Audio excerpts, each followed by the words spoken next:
হেফাজতের আমির জুনায়েদ বাবুনগরীর দাফন হবে হাটহাজারী মাদ্রাসায়। শোকার্ত নেতা কর্মীদের জমায়েত। প্রথম জানাজার জন্য নেওয়া হয়েছে ফটিকছড়ি গ্রামের বাড়ি।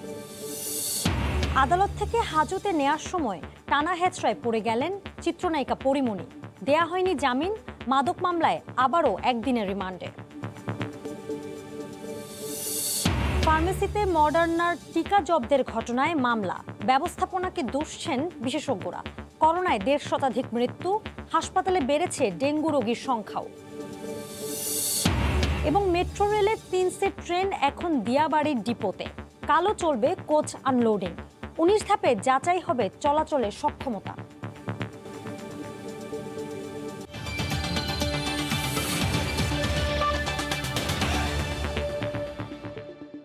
দেখছিলেন শিরোনাম।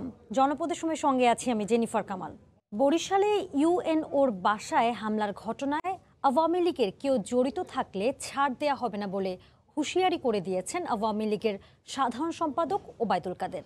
বিকেলে রাজধানীর গুলিস্তানে বঙ্গবন্ধু এভিনিউতে মহিলা আওয়ামী লীগের আয়োজিত ১৫ আগস্টের শোকসভায় একথা বলেন তিনি। ঘটনা ভিডিও ফুটেজ দেখে যারা যারা জড়িত কাউকে ছাড় দেওয়া হবে না। তদন্ত চলছে নেত্রী নির্দেশে। মাননীয় প্রধানমন্ত্রী দেশরত্ন শেখ হাসিনা আমাদের নেত্রী, তার সঙ্গে আমি কথা বলেছি। বরিশালে পুলিশ কমিশনারকেও আমি জিজ্ঞেস করেছি সেখানকার কী পরিস্থিতি। পুলিশ কমিশনার বলেছি ১৫ জনকে গ্রেপ্তার করা হয়েছে। এটা আওয়ামী লীগ, এটা বিএনপি না। নিজেদের দলের কেউ কোনো অন্যায় করলে শাস্তি দিয়েছেন এমন কোনো দৃষ্টান্ত বিএনপির আমলে নেই। আওয়ামী লীগ আমলে শেখ হাসিনা ভুরি ভুরি দৃষ্টান্ত পর্যন্ত আপন লোকদেরকে সাজা দিয়ে, দণ্ড দিয়ে, জেলে পাঠিয়ে প্রমাণ তিনি রেখেছেন। হেফাজতে ইসলামের আমির জুনায়েদ বাবুনগরীকে রাতে হাটহাজারী মাদ্রাসায় দাফন করা হবে। প্রথম দফায় জানাজার জন্য ফটিকছড়িতে গ্রামের বাড়িতে তার মরদেহ নেওয়া হয়েছে। এরপর হাটহাজারীতে জানাজা হওয়ার কথা রয়েছে। এর আগে দুপুরে তার মৃত্যুর খবরে কান্নায় ভেঙে পড়েন হেফাজতে ইসলামের নেতাকর্মীরা। চিকিৎসক জানান বার্ধক্যজনিত বিভিন্ন জটিলতায় মৃত্যু হয়েছে তার।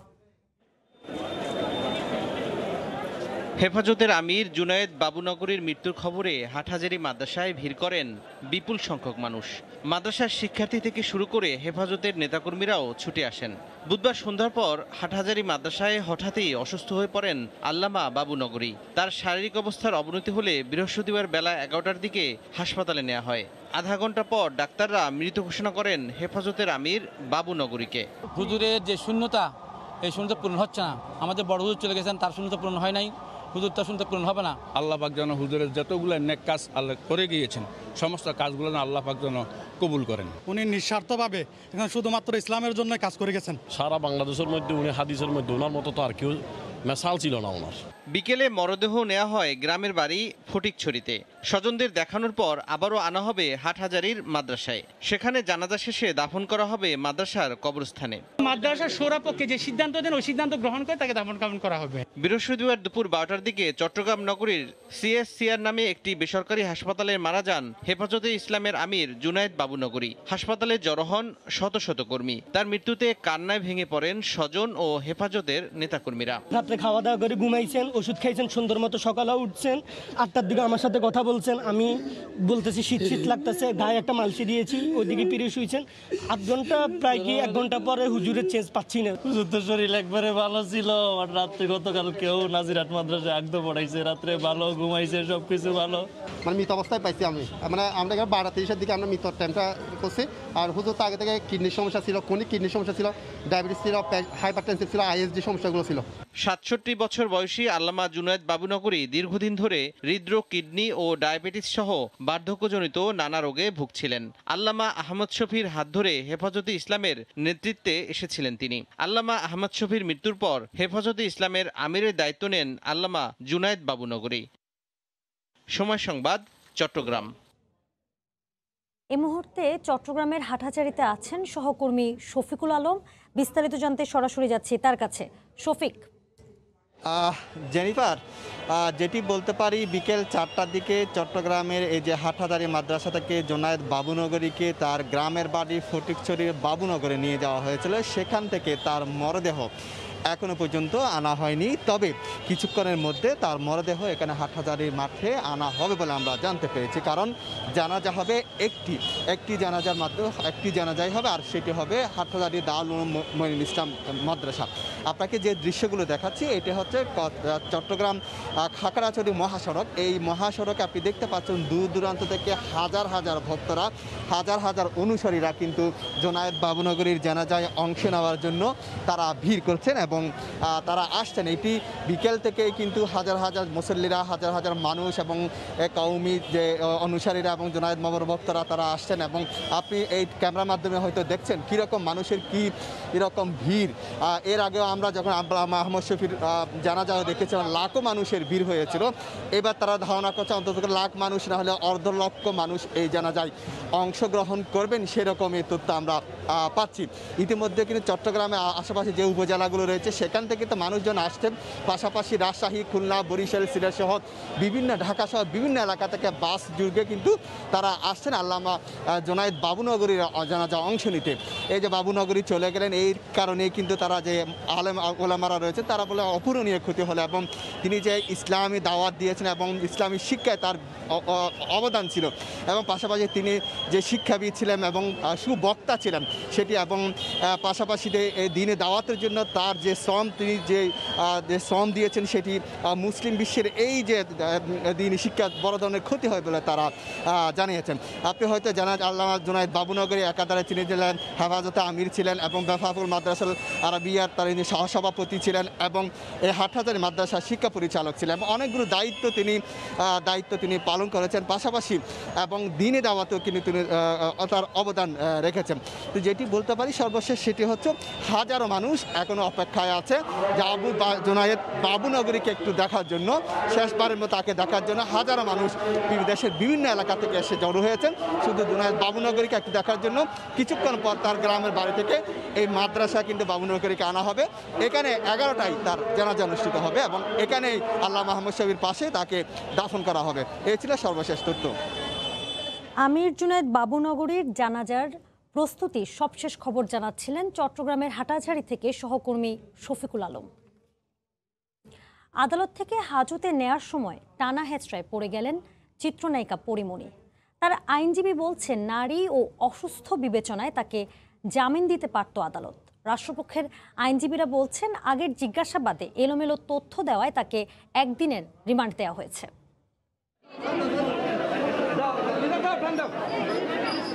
আদালত থেকে হাজতে নেয়ার সময় বিপুল সংখ্যক পুলিশের মধ্যেই টানা হেঁচড়ায় হঠাৎ মাটিতে পড়ে যান চিত্রনায়িকা পরিমণি।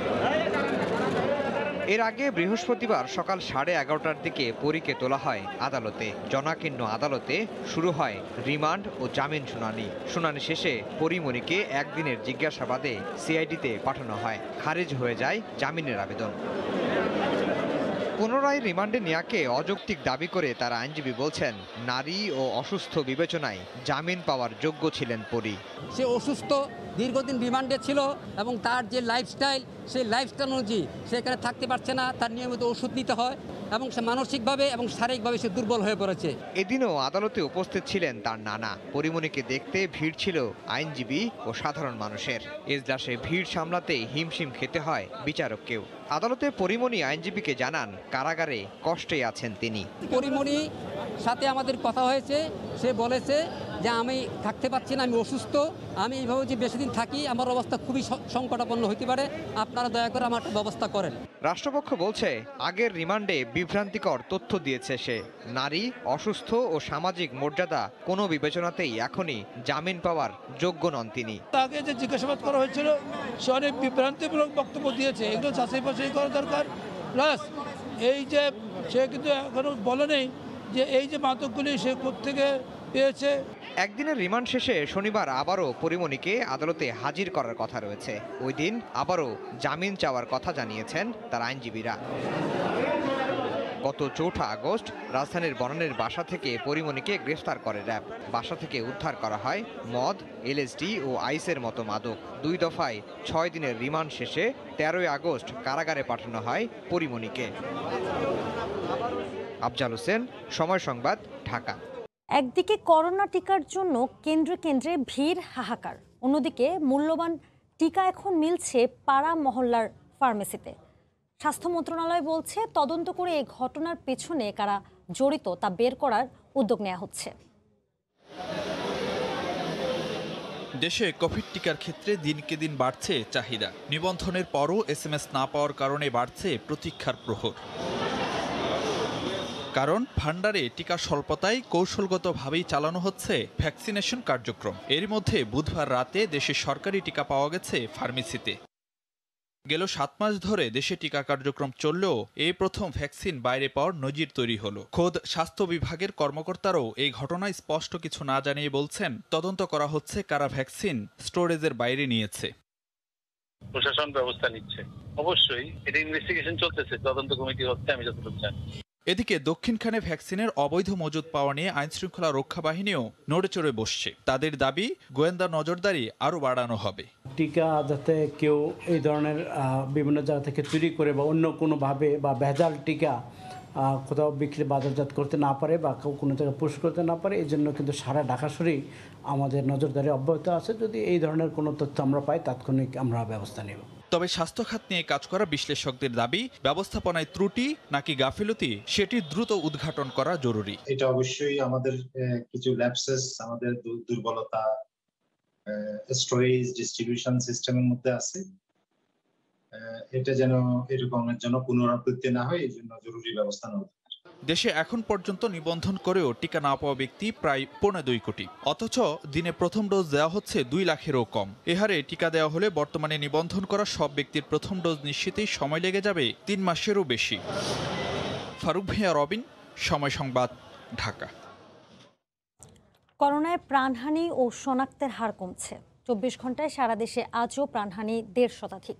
সবচেয়ে বেশি ঢাকায় মারা গেছেন 50 জন। এরপরেই চট্টগ্রামে 38 জনের মৃত্যু হয়েছে। মৃত্যু ও শনাক্তের হার কমায় হাসপাতালগুলোতেও কিছুটা চাপ কমেছে। রিপোর্টার ও জেলা প্রতিনিধির পাঠানো তথ্য ও ছবি নিয়ে রিপোর্ট। কিছুটা ক্ষান্ত হয়েছে প্রাণঘাতী ভারতীয় ডেল্টা ভেরিয়েন্ট। গত কয়েকদিনে কমেছে হাসপাতালগুলোতে রোগী ভর্তির সংখ্যা, তবে কাটেনি আইসিইউ সংকট। সর্বাধিক 50 জন মারা গেছেন ঢাকা বিভাগে। তাদের মধ্যে ঢাকা জেলায় 18, নারায়ণগঞ্জে 9, টাঙ্গাইলে 3 ও ফরিদপুরে 1 জন। করোনায় দ্বিতীয় সর্বোচ্চ মৃত্যু চট্টগ্রাম বিভাগে 38 জন। তার মধ্যে কুমিল্লায় 14, চট্টগ্রামে 6 ও চাঁদপুরে 5 জন। শনাক্তের হার 18.76%। আইসিইউতে বলছে অনেক চেষ্টা করছে, নিতে পারি নাই। এবারে এখন 8টা 10-এর ভিতরে মারা গেল। অক্সিজেন লাগে টাইমের থেকে আছি, অক্সিজেন আছে প্রচুর, কিন্তু অক্সিজেন 1 মিনিটে লেগে হলো না। সিলেট বিভাগে করোনায় মারা গেছেন 23 জন। এর মধ্যে সিলেট জেলায় 17 জন। করোনায় রাজশাহী বিভাগে 13 জনের মৃত্যু হয়েছে। এর মধ্যে রাজশাহীর 3 ও বগুড়ার 5 জন। শনাক্তের হার 12.18%। মেডিকেলে আসার পর এখন যে চিকিৎসাগুলো পাচ্ছে, পাওয়ার পর এখন মানুষ আতঙ্ক থেকে দূর হচ্ছে। ডাক্তার প্রেসক্রিপশনকে দিল, ওষুধ দিল, আবার বাসা নিয়ে চলে যাচ্ছে। খুলনা বিভাগে করোনায় মারা গেছেন 12 জন। তাদের মধ্যে বাগেরহাট, যশোর ও ঝিনাইদহে 3 জন করে। শনাক্ত ও মৃতের সংখ্যা কমেছে রংপুর বিভাগেও। 24 ঘন্টায় মারা গেছেন 8 জন। ময়মনসিংহ বিভাগে মৃতের সংখ্যা আরও কম। 24 ঘন্টায় 5 জনের মৃত্যু হয়েছে করোনায়। আইসিইউতে আসলে তুলনামূলকভাবে একটু সিট সংখ্যা কম, রোগীর সংখ্যা অনেক বেশি। এছাড়া করোনায় বরিশাল বিভাগে 10 জন মারা গেছেন। আহসানুল করিম, সময় সংবাদ। ক্রমেই অবনতির দিকে রাজধানীর ডেঙ্গু পরিস্থিতি। বেশি আক্রান্ত হচ্ছে 1 থেকে 5 বছরের শিশুরা। আজও হাসপাতালে ভর্তি 270 জন। ঢাকা শিশু হাসপাতালের তথ্য অনুযায়ী গত 1 মাসে ডেঙ্গু রোগীর সংখ্যা দ্বিগুণেরও বেশি। রাজধানীর মধ্য পাইকপাড়ার 10 বছরের শিশু সিয়াম 6 দিন ধরে জ্বরে আক্রান্ত, সেই সাথে বমি। 3 দিন আগে ডেঙ্গু ধরা পড়লে ভর্তি করা হয় ঢাকা শিশু হাসপাতালে। দ্রুতই তার রক্তের প্লাটিলেট কমে 23,000-এর নিচে নেমে আসে। শারীরিক অবস্থার অবনতি হলে তাকে ভর্তি করা হয় আইসিইউতে। পেটটা ফুলে গেছে, পেটটা ব্যথা করতেছে, কালকে থেকে বলতেছে যে আইসিইউতে নিতে, মানে আমাদের পক্ষে সম্ভব হয় নাই তো এই জন্য নিতে পারিনি। সিয়ামের মতো অনেক শিশুই এখন ডেঙ্গু আক্রান্ত হয়ে হাসপাতালে ভর্তি।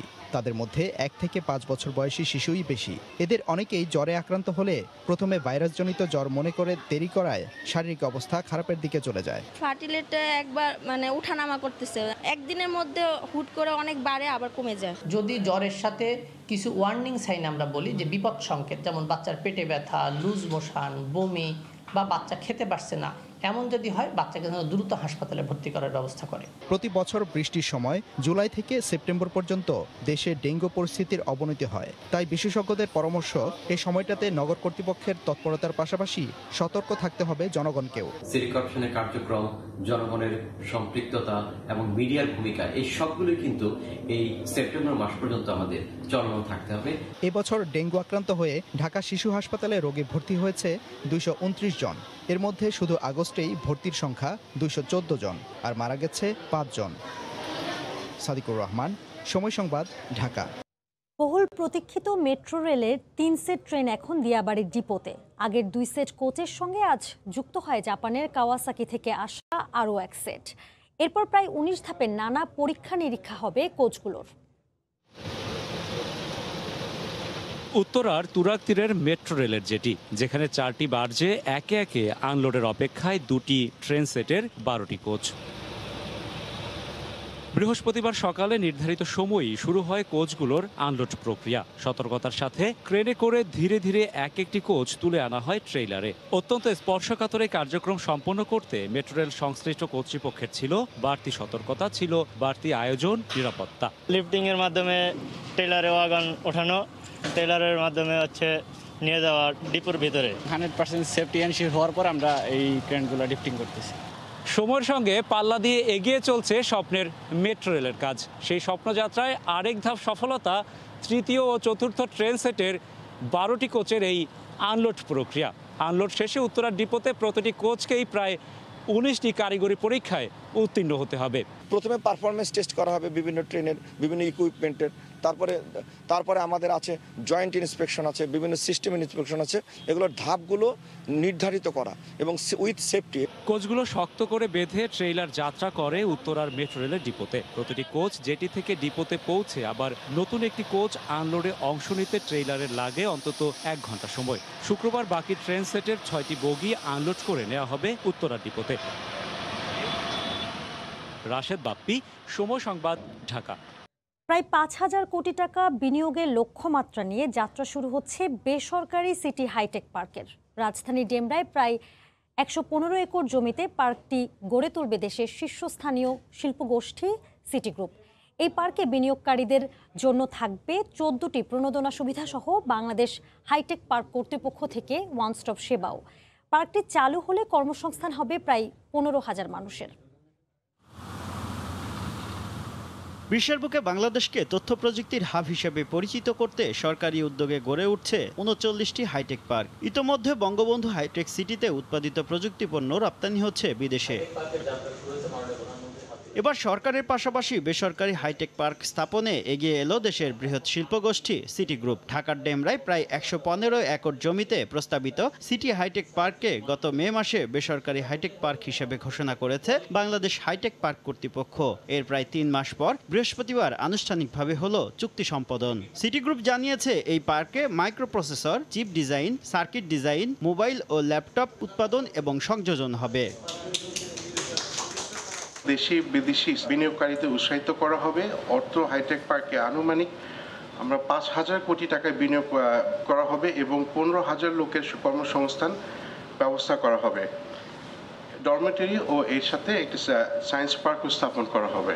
সিটি গ্রুপের এই উদ্যোগ অন্যান্য প্রতিষ্ঠানকেও হাইটেক পার্ক স্থাপনে উৎসাহিত করবে। দ্রুততম সময়ে পার্কটি চালু হবে বলে আশা প্রকাশ করেন তথ্য ও যোগাযোগ প্রযুক্তি বিভাগের জ্যেষ্ঠ সচিব। বাংলাদেশে যে প্রোডাক্ট তৈরি করবো সেটি বিশ্বমানের এবং সারা দুনিয়া চিনবে বাংলাদেশকে exporting country, ICT goods exporting country.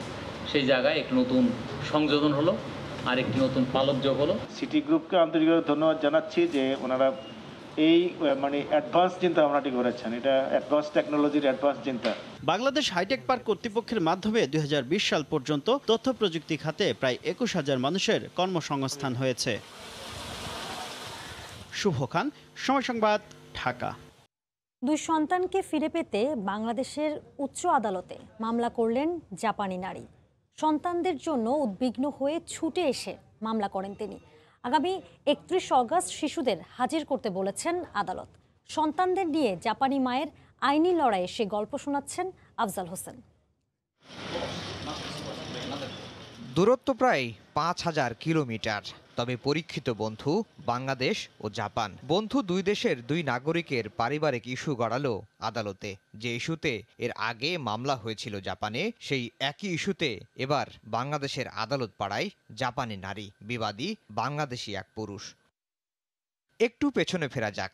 2008 সালে জাপানের নাগরিক ডাক্তার এরিকোকে বিয়ে করেন বাংলাদেশি শরীফ ইমরান। 3 সন্তানকে নিয়ে ভালোই ছিল তাদের সংসার। এবছরের 18 জানুয়ারি ইমরান বিবাহ বিচ্ছেদের আবেদন করলে সন্তানরা কার কাছে থাকবে তা নিয়ে সৃষ্টি হয় বিরোধ।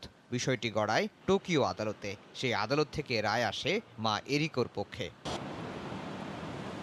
এরিকোর অভিযোগ, টোকিও আদালতের রায় না মেনে 2 মেয়ে সন্তানকে নিয়ে বাংলাদেশে পাড়ি জমান ইমরান। বন্ধ করে দেয়া হয় সব যোগাযোগ। প্রথমে জাপানি দূতাবাসের মাধ্যমে সমঝোতার চেষ্টা করা হলেও কোনো সাড়া মেলেনি। সেই কারণেই দ্বারস্থ হন উচ্চ আদালতের। সব শুনে 31 আগস্ট 2 শিশুকে হাজির করার আদেশ দেন আদালত।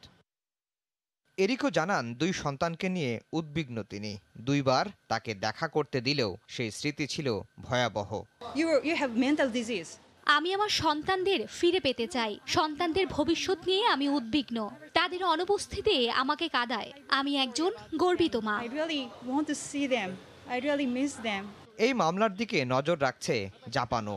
এরই মধ্যে তদারকির জন্য একজনকে নিয়োগ দিয়েছে জাপান দূতাবাস। আফজাল হোসেন, সময় সংবাদ, ঢাকা। দীর্ঘ 5 মাস পর খুলল কক্সবাজারের সব পর্যটন কেন্দ্র। প্রবেশের নিষেধাজ্ঞা নেই বিশ্বের দীর্ঘতম সমুদ্র সৈকতেও। দেশের দূরদূরান্ত থেকে ছুটে আসছেন পর্যটকরা।